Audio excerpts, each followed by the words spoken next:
जय गुरु जी। शुक्राना गुरु जी। ओम नमः शिवाय। शिव जी सदा सहाय। ओम नमः शिवाय। गुरु जी सदा सहाय। ओम नमः शिवाय। शिव जी सदा सहाय। ओम नमः शिवाय। गुरु जी सदा सहाय। शिव महापुराण रुद्र संहिता का 48वां अध्याय। शिव के विवाह का उपसंहार। उनके द्वारा दक्षिणा वितरण वर वधू का कोहबर और बासभवन में जाना, जहाँ 5 स्त्रियों का उनसे लोकाचार का पालन कराना। रति की प्रार्थना से शिव द्वारा काम को जीवनदान एवं वर प्रदान, वर वधू का एक दूसरे को मिष्ठान भोजन कराना और शिव का जनवासे में लौटना। ब्रह्मा जी कहते हैं, नारद, तदनंतर मेरी आज्ञा पाकर महेश्वर ने ब्राह्मणों द्वारा अग्नि की स्थापना करवाई और पार्वती को अपने आगे बिठाकर वहां ऋग्वेद, यजुर्वेद तथा सामवेदों के मंत्रों का द्वारा अग्नि में आहुतियां दी। तात उस समय काली के भाई मैनाक ने लावा की अंजलि दी और काली तथा शिव दोनों ने आहुति देकर लोकाचार का आश्रय ले प्रसन्नता पूर्वक अग्निदेव की परिक्रमा की। नारद, तदनंतर शिव की आज्ञा से मुनियों सहित मैंने शिव विवाह का शेष कार्य प्रसन्नता पूर्वक पूरा किया।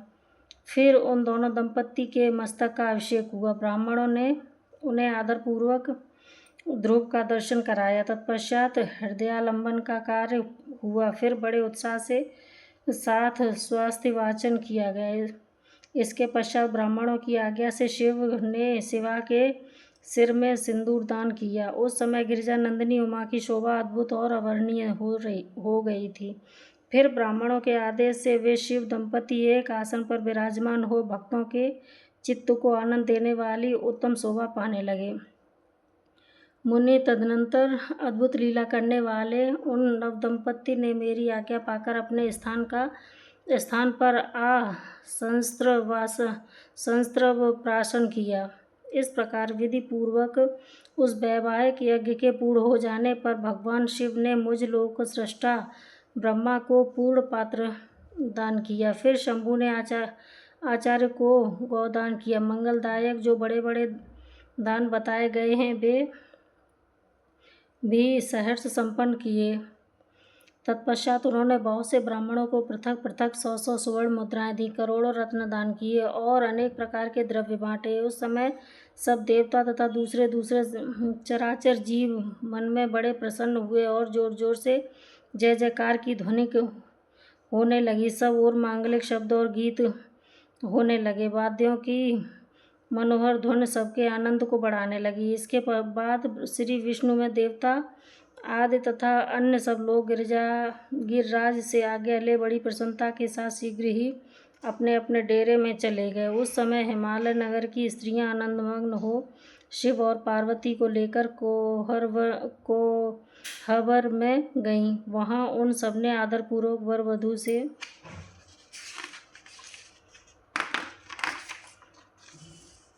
लोकाचार का संपादन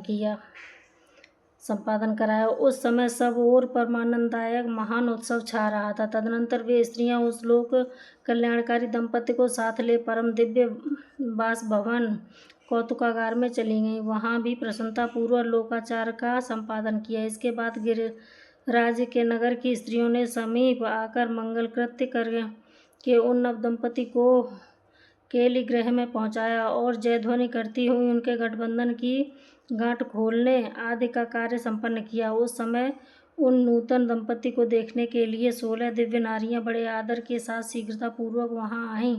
उनके नाम इस प्रकार थे: सरस्वती, लक्ष्मी, सावित्री, गंगा, अदिति, शची, लोपामुद्रा, अरुंधति, अहल्या, तुलसी, स्वाहा, रोहिणी, पृथ्वी, शतरूपा, संज्ञा तथा रति। ये देवांगना तथा मनोहारिणी देवकन्या, नागकन्या और मुनिकन्याएं भी वहां आ पहुंची। वहां जितनी स्त्रियां उपस्थित थीं उन सबकी गणना करने में कौन समर्थ है। उनके दिए हुए रत्नमय सिंहासन पर भगवान शिव प्रसन्नतापूर्वक बैठे। उस समय उन्होंने शिव से नाना प्रकार की विनोदपूर्वक बातें की। तदनंतर प्रसन्नचित्त हुए महेश्वर ने अपनी पत्नी के साथ मिष्ठान भोजन और आचमन करके कपूर डाला हुआ पान कराया। इसी अवसर पर अनुकूल समय जान प्रसन्न हुई रति ने दीन वत्सल भगवान शंकर से कहा, भगवान पार्वती का पाणी ग्रहण करके आपने अत्यंत दुर्लभ सौभाग्य प्राप्त किया है। बताइए मेरे प्राणनाथ को, जो सर्वथा स्वार्थ रहित थे, आपने क्यों भस्म कर डाला। अब यहाँ मेरे पति को जीवित कीजिए और अपने अंतःकरण में काम संबंधी व्यापार को जगाइए।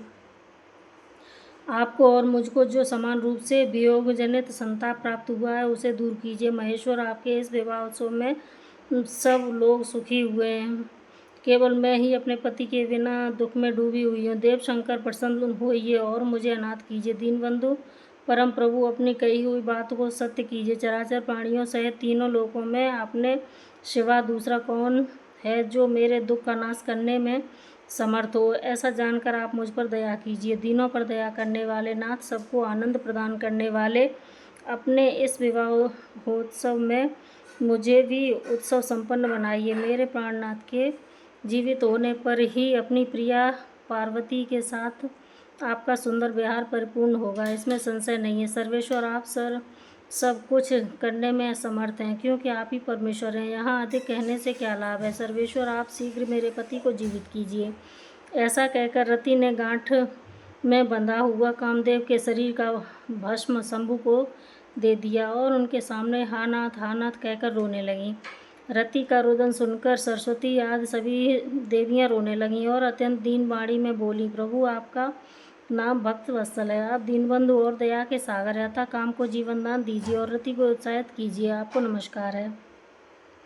ब्रह्मा जी कहते हैं, नारद, उन सबकी यह बात सुनकर महेश्वर प्रसन्न हो गए।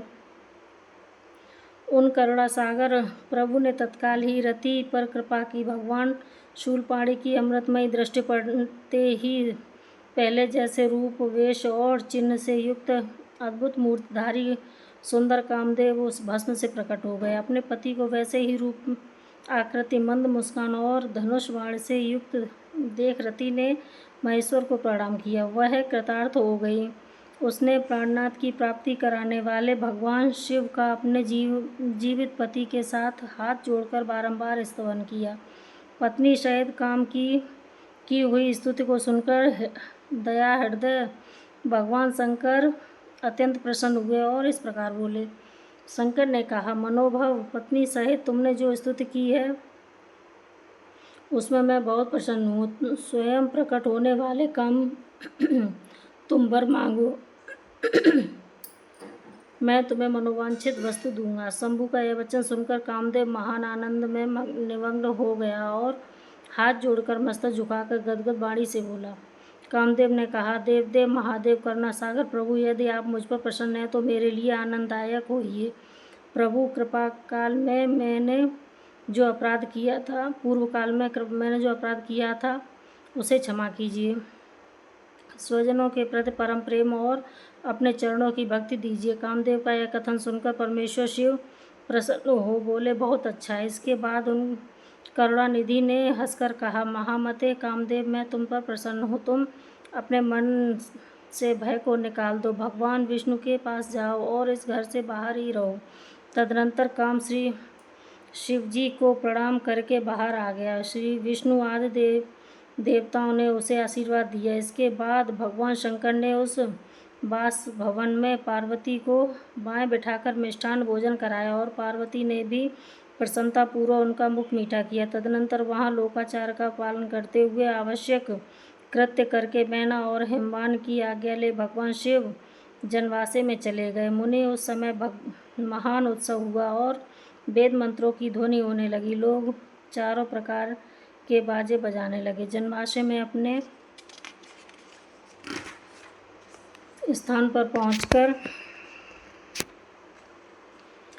शिव ने लोकाचार बस मुनियों को प्रणाम किया, श्री हरि को और मुझे भी मस्तक झुकाया। फिर सब देवता आदि ने उनकी वंदना की। उस समय वहाँ जय जयकार, नमस्कार तथा समस्त विघ्नों का विनाश करने वाली शुभदायिनी वेद ध्वनि भी होने लगी। इसके बाद मैंने भगवान विष्णु ने तथा इंद्र, ऋषि और सिद्ध आदि ने भी शंकर जी की स्तुति की। गिरजा नायक महेश्वर की स्तुति करके वे विष्णु आदि देवता प्रसन्नतापूर्वक उनकी यथोचित सेवा में लग गए। तत्पश्चात लीला पूर्वक शरीर धारण करने वाले महेश्वर शंभु ने उन सबको सम्मानित किया। फिर उन परमेश्वर की आज्ञा पाकर वे विष्णु आदि देवता अत्यंत प्रसन्न हो अपने अपने विश्राम को चले गए। राधे राधे।